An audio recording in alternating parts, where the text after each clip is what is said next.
very significant reporting by the Washington Post. This is what it says, quote, classified documents relating to nuclear weapons were among the items FBI agents sought in a search of former President Trump's Florida residence on Monday. That's according to people familiar with the investigation. Now, this could elevate the concern over these documents in an enormous way. Joining us now is Washington Post intelligence and national security reporter Shane Harris. He's part of the team that broke this story. Shane, thank you so much for being with us. Just explain more what you and your team found here. Well, what we understand is that among these classified documents that the FBI was searching for is documents related to nuclear weapons. Now, we're very clear in the story. We do not know whether that relates to U.S. nuclear weapons, the U.S. nuclear weapons arsenal, or research, or information about the nuclear weapons of other countries. But what we do understand is that this information, which would in any instance be among the most tightly guarded secrets in the US government, appears to have caused sufficient concern that it helped motivate this extraordinary search at the former president's home. And I think what this underscores is the degree to which law enforcement officials and others in the government were deeply concerned about the sensitive nature of the information that Donald Trump had at his personal residence. And we should also emphasize there is no plausible reason that experts can point to why a former president would need to have classified information of that significance at his home. Yeah, it should be tightly guarded. But what you and your team reporting this out, Shane, reveal is also it wasn't tightly guarded at the White House either. That's right. We've talked to former officials who served at senior levels in the intelligence community in the Trump administration who said that it was routine that highly classified information was passed around and handled by people who did not have a need to possess it or to read it. People who did not have the appropriate security clearances, people who didn't have a need to know. That among this information, one former intelligence official told us that they routinely saw was signals intelligence. We're talking about things like intercepted communications, potentially of foreign leaders. That too is some of the most closely protected, guarded information. And the idea that it was flowing around freely among officials who didn't need to have it or didn't have the proper access to it starts to fill out a picture of just the kind of the sloppiness that many former officials say they saw in the Trump administration when it came to handling close protected secrets. So, Shane, one question that is being asked this morning, if the FBI believed or were seeking classified documents related to nuclear weapons at Mar-a-Lago, as you say, that would be so serious. The existence of those documents would be so serious. What took so long? When did they find out about these documents? Was it, when they knew about the 15 boxes months and months ago? Was it when they subpoenaed records? Why the search warrant? Yeah, that's a great question. We still don't know precisely when they learned this. But if you look at the sequence of events of how this unfolded, we know that there was a subpoena that was issued to President Trump back in June, which is essentially a request from the government that, saying, we think you have information, we need you to hand it back to us. It's a command of sorts, but it's asking nicely, if you want to think about it that way. It appears that this situation escalated, however, when President Trump, for again reasons we don't fully understand, did not return the information that the government made clear to him he needed to return. And so I think that also elevated the concern among law enforcement agents. Why is he not giving back the information that we think he has, that we're telling him he needs to get back to us? That in any event would cause significant concern if someone who had classified information in their possession was refusing to hand it back. When it's the former president, the political and the legal implications of that, we're seeing them play out right now. And we can see how extraordinarily that would complicate the situation. Shane Harris, thank you so much for joining us this morning. Significant reporting that reframes, I think, how a lot of people are looking at the events over the last week. Thank you. Joining us now is former federal prosecutor Daniel Goldman. He is now running for Congress in New York.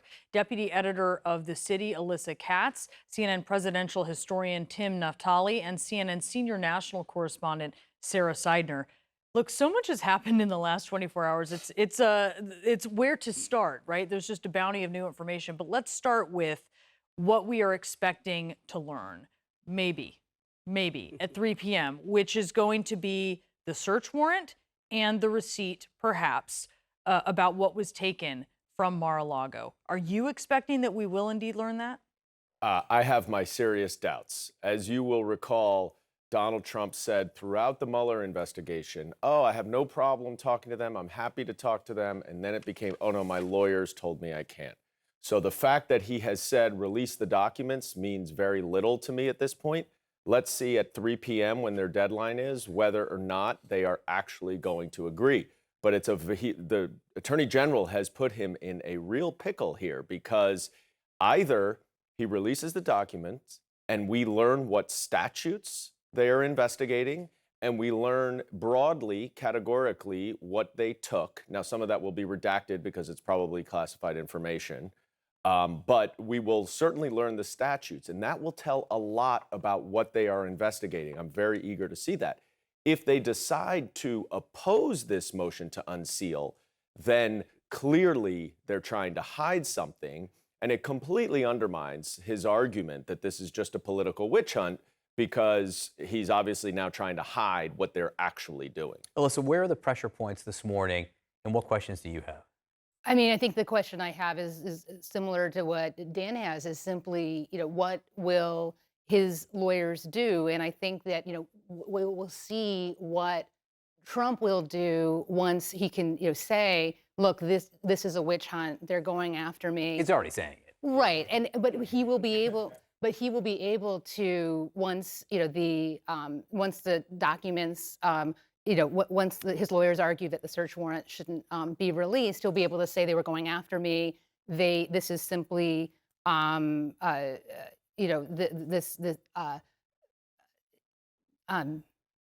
a witch hunt. Yeah. That's his defense. And he's kind of laying the groundwork, right? Because what he's saying is he's laying the groundwork to say it's planted evidence, reinforcing this right-wing talking point. Right. And that's, he's saying it's all a setup. And the thing is that he's really playing to his base here by saying that, look, this is, release them, I have nothing to hide. But then once, he's, he will just continue to say that this is an attack on him. And we have, the Republican Party really going, after this by suggesting that this is, that the FBI is really on the attack against Trump. Tim Natale, presidential historian. What's the history of presidents former presidents being investigated, or the FBI seeking classified documents relating to nuclear weapons at former presidents' homes? I mean, how do you put something like this in historical perspective? Well, the history is simple. None. When Richard Nixon boarded the famous helicopter when he waved, sort of a victory wave at the end of his administration, he didn't put his tapes in the back of the helicopter when he went to San Clemente. The U.S. government did not have to execute a search warrant in San Clemente, and no president thereafter has been subject to a search warrant at their home. Now, this is yet again another unprecedented Trump drama. I'm thinking a lot about motive right now, and so I'm trying to contextualize why he did it, since, of course, he has had many opportunities to return this material, and his people returned 15 boxes. Let's not forget that he's already given material that shouldn't have been in Mar-a-Lago back to the U.S. government. Why did he keep these documents? So if indeed his lawyers don't come out and say, sorry, it's not in his interest to hand over the information today, or to allow it to be released, if we find out the nature of the documents, we can start to think about his motives. Now, I just want to make clear to everybody, under the Presidential Records Act, as a former president, he has access to all his documents forever. He just can't control them. In other words, they have to be in a facility with proper vaults, which are checked every year, and that facility is in the DC area. Why he felt he needed to keep some of these materials all the way down in Florida when he could have sent a representative, indeed himself, although he would never do it himself. No former president will go into a National Archives facility to look at a document, but anybody with a clearance in his inner circle could. Why did he feel he needed to hold them? Were these trophies, or were these materials that he wanted to use for other, perhaps commercial purposes? His supporters, Sarah, including extremists, are feeling very animated, I guess might be the word. Some of them more animated, some to violence, perhaps, by what we have seen happen. Yeah. I want to make 3 points here, just jumping off of what you were saying.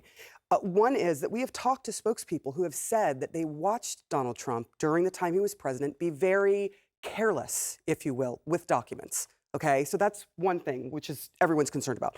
Secondly, that when you look at what happened, he has the documents. He can put them out right now. He could have put them on He doesn't Monday. have to wait for the court. So if he really wants them out there, he could have done it himself. He could have posted on his, Truth Social network, and he could have gone ham on what was in there, and he hasn't.